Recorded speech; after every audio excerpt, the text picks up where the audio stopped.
안녕하세요. 청년부를 담당하고 있는 심상익 목사입니다. 지난주부터 우리는 본격적으로 열왕기 말씀의 내용을 보기 시작했습니다. 그 시작의 내용은 다윗이 솔로몬에게 유언을 하는 것이었죠.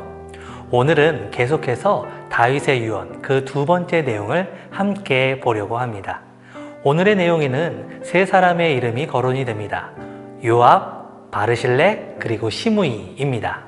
다윗은 이 세 명에 대해서 어떻게 말하고 있을까요? 그리고 솔로몬에게 당부하는 말은 무엇일까요? 오늘 그 자세한 내용을 함께 알아가 보도록 하겠습니다. 자, 그럼 이제 시작합니다. 자신의 이득에 반응하는 사람. 가장 먼저 다윗은 요압에 대해서 말하기 시작합니다. 열왕기상 2장 5절과 6절의 말씀입니다. 수르야의 아들 요압이 내게 행한 일, 곧 이스라엘 군대의 두 사령관 넬의 아들 아브넬과 에델의 아들 아마사에게 행한 일을 내가 알거니와 그가 그들을 죽여 태평시대에 전쟁의 피를 흘리고 전쟁의 피를 자기의 허리에 띤 띠와 발에 신은 신에 묻혔으니 내 지혜대로 행하여 그의 백발이 평안히 스올에 내려가지 못하게 하라. 다윗은 솔로몬에게 요압이 무고하게 흘린 피에 대한 죄를 기억하고 반드시 공의롭게 심판할 것을 부탁하고 있음을 볼 수가 있습니다. 그렇다면 요압은 어떤 사람이기에 다윗이 이렇게 말하고 있는 것일까요? 요압은 다윗과 함께한 가장 능력 있고 강력했던 장군이었습니다.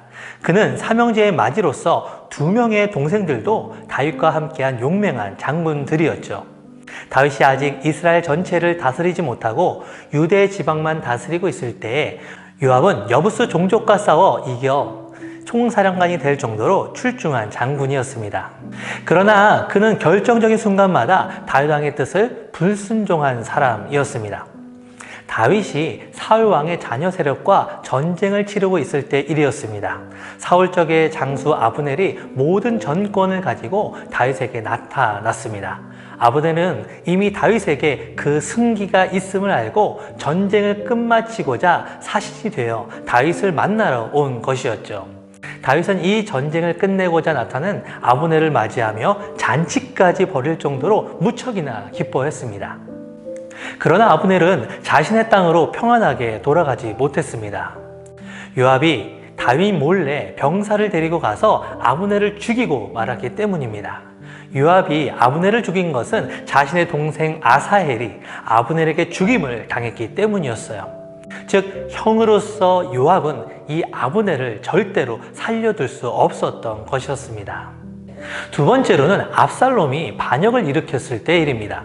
압살롬이 죽게 되면서 반역은 급속하게 힘을 잃게 되었고 압살롬의 총사령관이었던 아마사는 수도 예루살렘 성에 진을 치고 최후의 결전을 준비하고 있었습니다. 원래 공성전이라는 것이 치열한 것이기에 이 전투가 일어나게 되면 아군과 적군 모두에게 상당한 피해가 있을 수밖에 없는 그런 상황이었습니다. 그때 다윗 왕은 아마사와 그 백성들에게 같은 형제끼리 더 이상 싸우는 것은 옳지 않은 것임을 말하면서 아마사를 요압에 이어 총사령관이 될 것을 약속하며 회유하게 됩니다. 다윗으로서는 더 이상 내전으로 이스라엘 백성들이 희생되지 않기를 바랬던 것이었죠. 그래서 적장을 우대하면서 적의 편에 섰던 백성도 함께 수용하고자 했던 것입니다. 이런 다윗의 진심에 아마사는 성문을 열고 나오게 되었습니다. 그런데 이전에 아마사와 친분이 있던 요압이 아마사에게 인사를 하는 척 다가가서 칼로 배를 찔려 죽이고 말았던 것입니다. 이러한 요압의 행동으로 인해 다윗은 큰 곤란에 처하고 말았습니다. 요압의 행동은 결국 다윗의 말이 거짓이라고 여기게 만드는 행동이기 때문이었죠. 다윗은 백성들에게 거짓말하는 리더가 된 것입니다. 거짓을 말하는 리더의 정치를 따를 수 있는 백성은 없는 것이죠. 이처럼 요압은 리더가 힘들어지는 것과 별개로 자신의 이득에 따라서 그 명령을 순종하기도 하고 불복하기도 하는 그런 사람이었습니다. 그러면 이런 생각이 들 것 같습니다. 왜 다윗은 이렇게 왕의 뜻에 반하는 요압을 처벌하지 않고 유언을 남기는 지금까지 내버려 두었던 것일까요? 그것은 바로 다윗의 범죄 때문이었습니다. 다윗은 우리아의 아내였던 밧세바를 빼앗기 위해서 우리아를 죽이는 선택을 하였죠. 우리아를 죽일 때 썼던 방법이 무엇이었냐면 우리아를 전쟁에서 쉽게 죽일 수 있는 최전선에 두는 것, 이런 방법을 사용했는데 이 다윗 왕의 명령을 이행한 것이 바로 요압이었습니다. 이처럼 요압은 다윗의 큰 죄악을 도와주는 사람이었고 평생 다윗의 죄를 알고 있는 사람이었습니다. 그러므로 다윗은 자신의 죄를 아는 요압을 어찌할 수 없었던 것이죠. 이처럼 다윗은 자신의 죄악으로 인해 하나님께 징계를 받았을 뿐 아니라 요압이라는 평생의 올무를 가진 채 삶을 살았던 것입니다. 그러나 그 죄의 영향이 다음 왕이었던 솔로몬에게까지 미쳐서는 안 되는 것이었죠. 그래서 다윗은 자신의 이득을 위해서는 남의 약점을 철저하게 이용하는 요압을 반드시 하나님의 지혜를 가지고 공의롭게 다스릴 것을 당부하고 있습니다.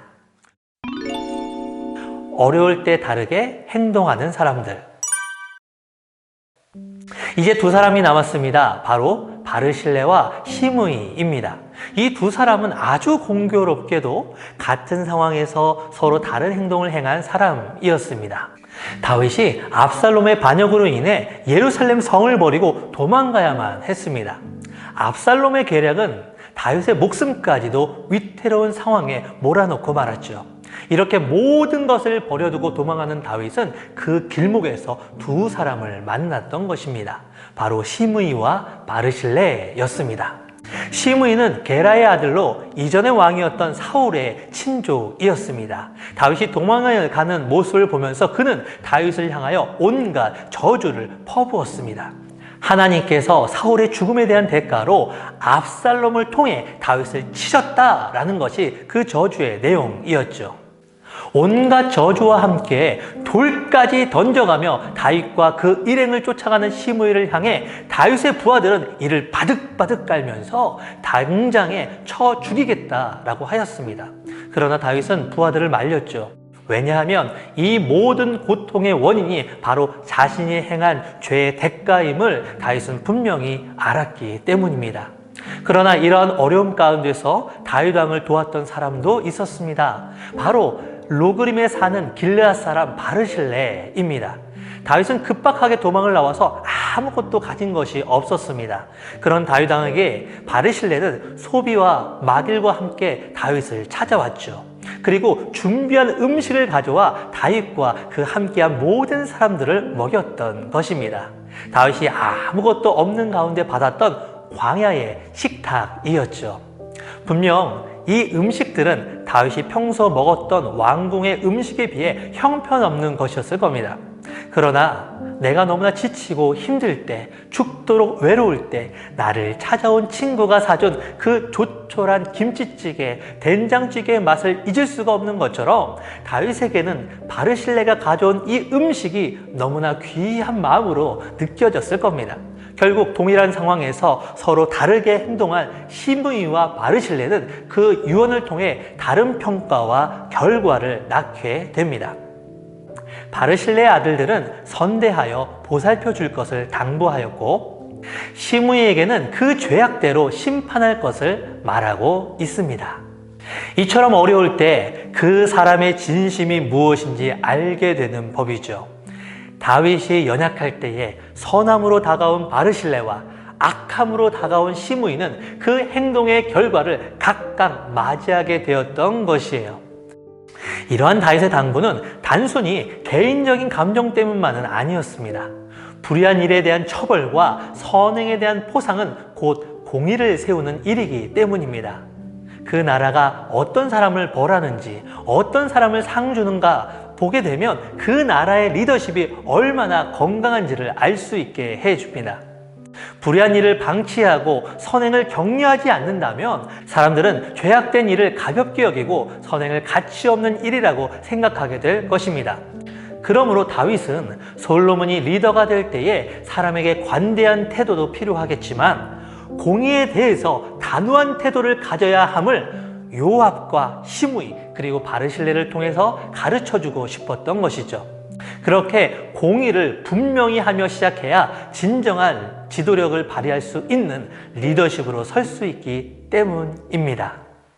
오늘은 이렇게 마무리를 해볼 텐데요. 오늘 들은 내용을 다시 정리해보면 다음과 같습니다. 첫 번째, 요압은 자신의 이득을 위해서 리더의 명령에 불복하던 사람이었다. 두 번째, 내가 어려울 때 나와 함께하는 사람의 진심이 드러나게 된다. 자, 그러면 오늘 셀 모임을 위한 질문 두 가지를 함께 나눠보도록 하겠습니다. 첫 번째, 오늘 성경의 내용에 나온 이 세 명의 인물, 요압, 바르실레, 시므이 중에서 기억에 남는 사람에 대해서 함께 이야기해 봅시다. 그리고 그 이유도 함께 나눠보는 시간 되었으면 좋겠습니다. 두 번째, 내가 요압과 시므이처럼 불의한 사람과 함께 해야만 하는 상황이라면 어떻게 해야 하는 것이 옳을지 함께 이야기해 봅시다. 자, 그럼 오늘 셀 모임도 즐겁게, 알차게, 보람있게 잘 보내길 바랍니다. 안녕!